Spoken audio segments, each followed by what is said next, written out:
दोस्तों नमस्कार।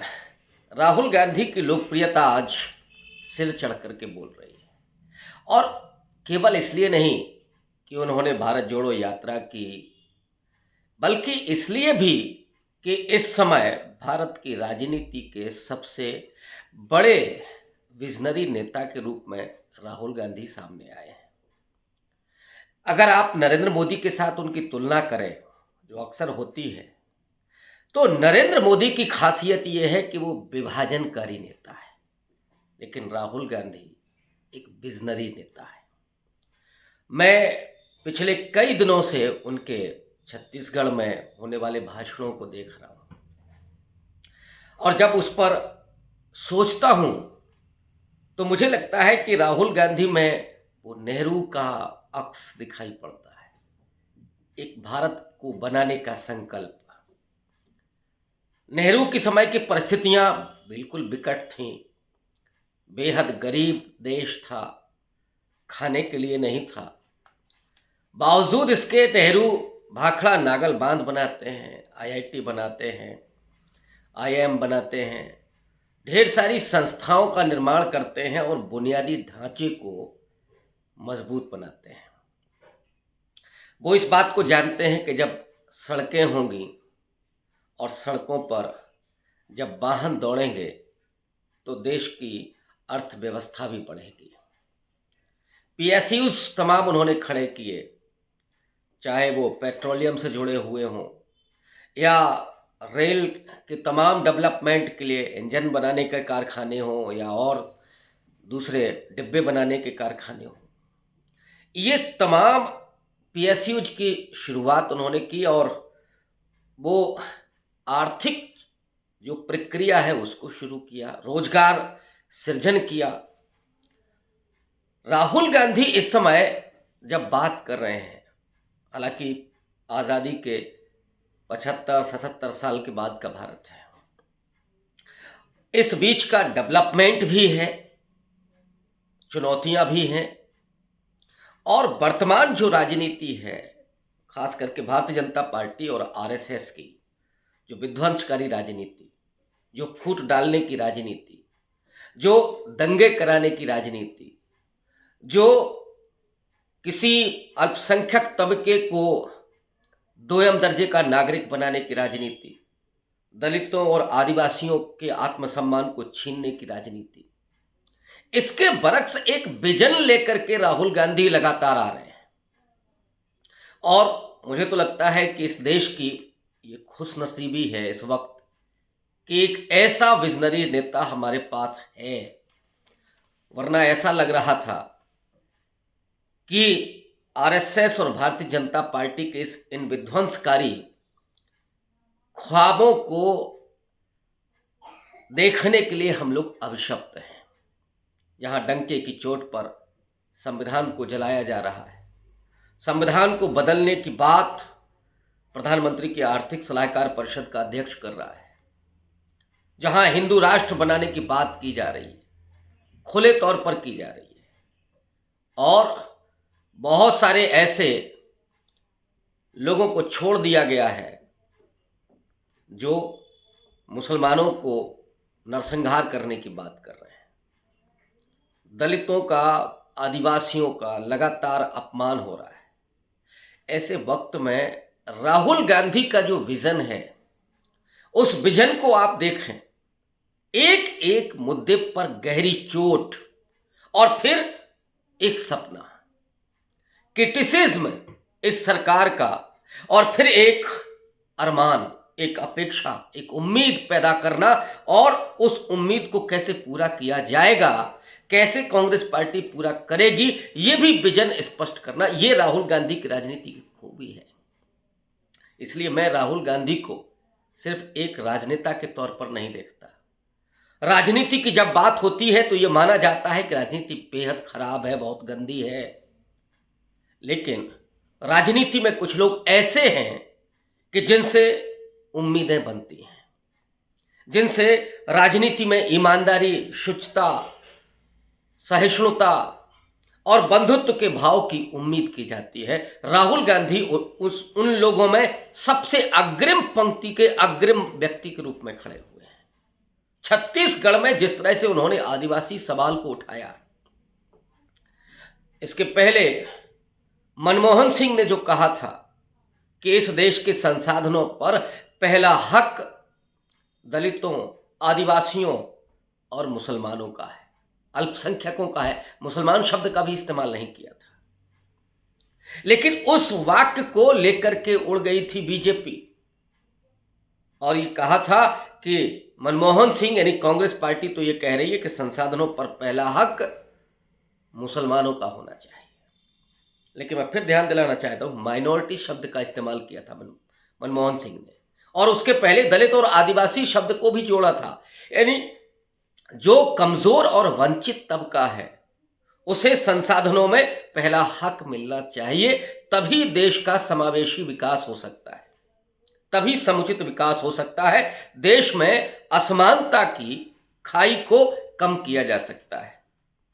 आज राहुल गांधी डंके की चोट पर कह रहे हैं कि जो आदिवासी हैं वो इस देश के मालिक हैं, पहले मालिक हैं, और इसलिए उनके प्राकृतिक स्रोतों पर अपना अधिकार होना चाहिए, जंगलों पर, जल पर, ये उनके अपना अधिकार होना चाहिए। लेकिन छत्तीसगढ़ में राहुल गांधी ने इस बात को रेखांकित किया कि जो नरेंद्र मोदी हैं, जो आरएसएस है, जो आपको बनवासी कहती है, और वो चाहते हैं कि आप जंगलों में ही रहें, आप जंगली रहें, और ये जंगल तो बेचते चले जा रहे हैं अडानी को, और जब जंगल कट जाएंगे तो वो आपको कहेंगे कि शहरों में जाकर के सड़कों पर भीख मांगिए।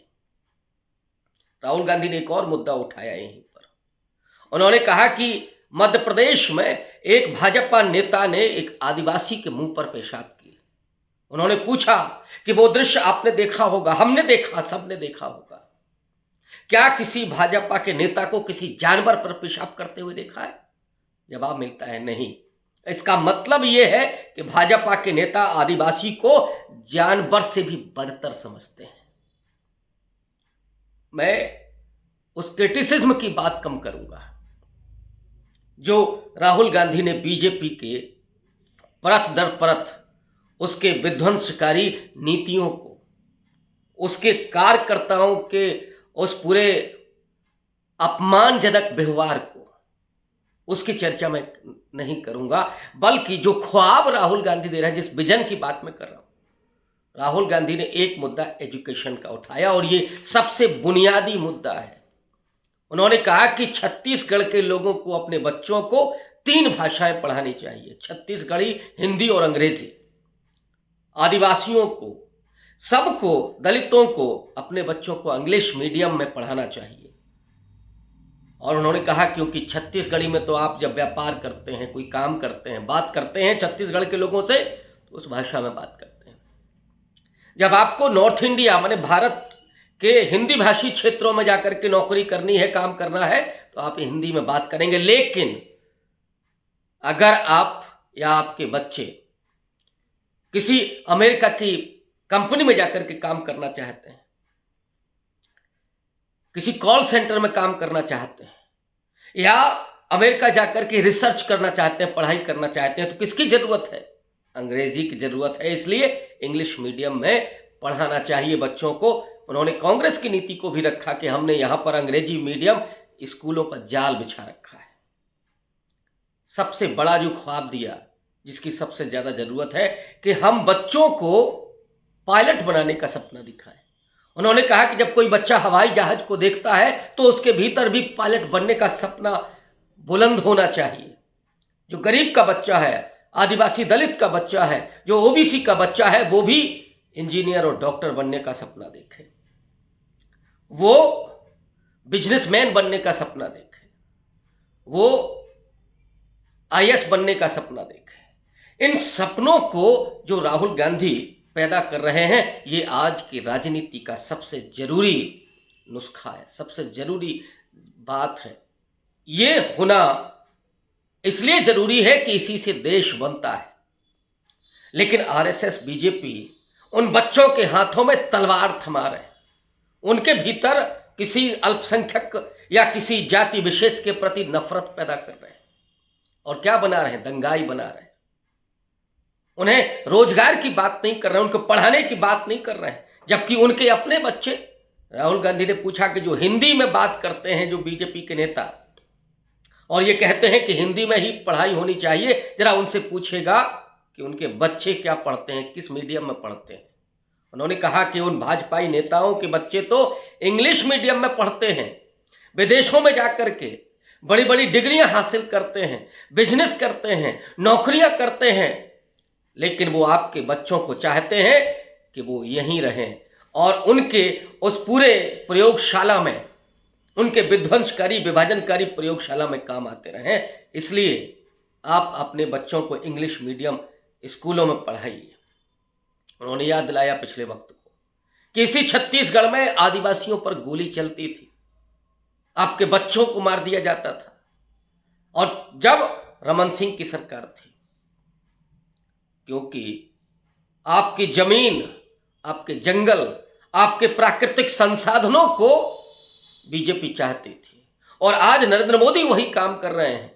उन्होंने उन प्राकृतिक संसाधनों को, इन जंगलों को बेचने के लिए अडानी साहब को लगा दिया है। वो सब अडानी के हाथों में बेचना चाहते हैं। इसलिए जरूरी है कि आप कांग्रेस पार्टी की तरफ देखें।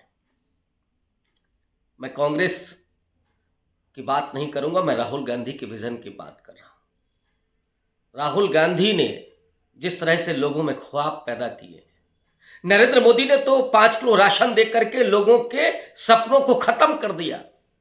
उन्होंने तो एक विश्वकर्मा योजना भी ला दी कि अब विश्वकर्मा योजना के तहत बढ़ई का बेटा बढ़ई बनेगा, मोची का बच्चा सिर्फ मोची बनेगा, और कुम्हार का बच्चा सिर्फ घड़े बनाएगा, नाई का बच्चा सिर्फ बाल बनाएगा। वो कभी डॉक्टर, इंजीनियर, कलेक्टर ये बनने का सपना नहीं देख सकता।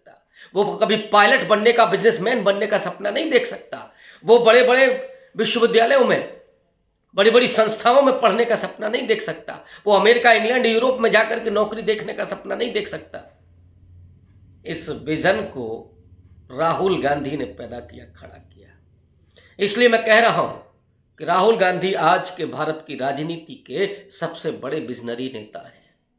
और जो विजनरी होता है, जो स्वप्नदर्शी होता है, कभी राजीव गांधी ने कहा था कि मैं युवा हूं और मेरे भी कुछ सपने हैं, तो पूरा टेक्नोलॉजी जो आज भारत में है उसकी बुनियाद राजीव गांधी ने रखी थी, कंप्यूटर से लेकर के और भी तमाम चीजें।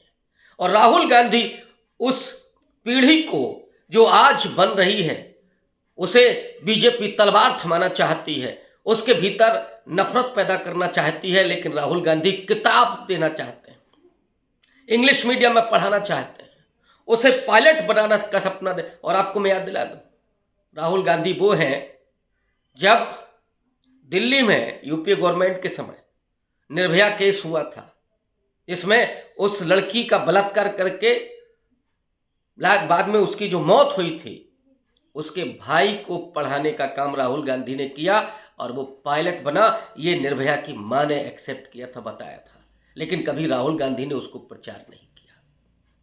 ये होता है विजन, ये होता है विजनरी नेता, जो देश की बुनियाद को मजबूत करे, जो देश के लोगों को मजबूत करे, समावेशी विकास करे, जिसमें किसी अडानी और अंबानी के पास ही पैसा नहीं पहुंचे, जबकि सबके पास नौकरियां, सबके पास रोजगार, सबके पास आर्थिक संपन्नता ये हो।